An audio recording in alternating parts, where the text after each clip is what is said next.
Hi guys, Tool and Bill McGrath here. In my previous videos on the machete as a tool, I demonstrated some techniques with a short machete and a long machete, and then was asked the question, what constitutes a short versus a long machete for self-defense uses of that tool. So I wanted to go into that in this video, but first a little disclaimer.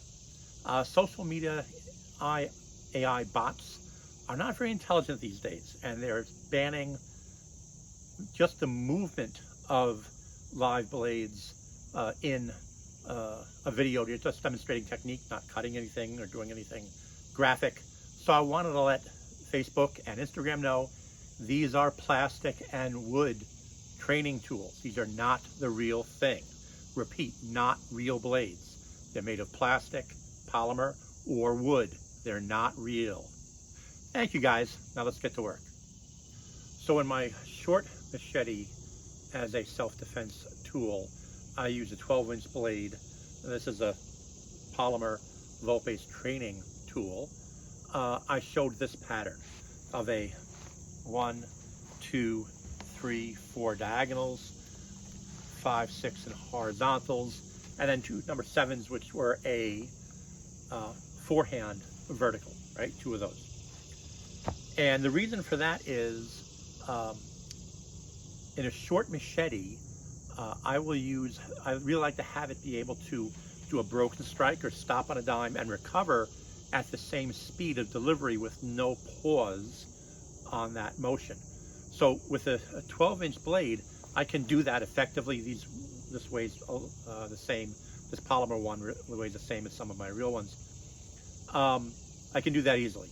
So that means you can stop on a dime, recover, do a broken, either the fake or a jab, or stop on a dime, capture center line, and then thrust and cut from there, right? In the long video, however, I should say the video with the long machete, I have the same diagonals.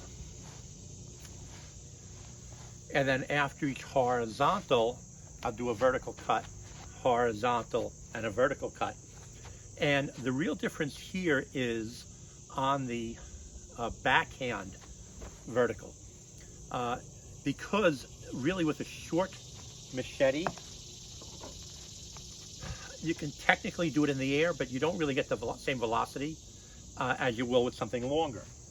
You know, you take advantage of centrifugal force. So I prefer to use that vertical cut with the longer machete because you have more effect. Also, this allows you to go in a, we'll call them Pekiti-Tirsia advanced stance, either levering off the spine here or on a travel guard here, where I can come up on, easily use an umbrella and catch the blade extends beyond my elbow and do a reverse one or do a vertical. And I have enough length here to take advantage of centrifugal force and get a good cut. Joe Flowers, in our discussion when we did the machete comparison between bushcraft, survival use, and self-defense use, mentioned in South and Central America, they like the longer machetes, not simply for more reach, but really for more centrifugal force on your cut, more velocity. Because, you know, the longer the lever, as it's moving over a circular distance, right? Your hand is moving slowly, is rotating slowly, but that tip, because it has to cover the same arc, or a longer distance, the same amount of time, has more velocity, right? So for me, that generally is a 18-inch blade or longer. This is a 20-inch Volpe's trainer. Then I can take advantage of that velocity, and it really helps to get tip speed. The advantage, of course, with a short tool like this is I can fit this inside a backpack. I'm out on the trail. I get to a spot that needs some clearing. I can pull this out. This is enough to, this is enough velocity on these to cut, small vines or whatnot on the trail. And it's a good size for staying inside a backpack. Matter of fact, in World War II, when they had pilots and some jungle fighters, they asked the survival experts what size blade they should carry they went from the 7.5-inch K-bar up to a 12-inch bladed, I believe it was a Collins machete. It had a cross guard on it, which a lot of the guys would cut off to save weight. But that's a nice compromise for a survival tool, especially if you have to save weight, that 12-inch machete length, 12-inch blade.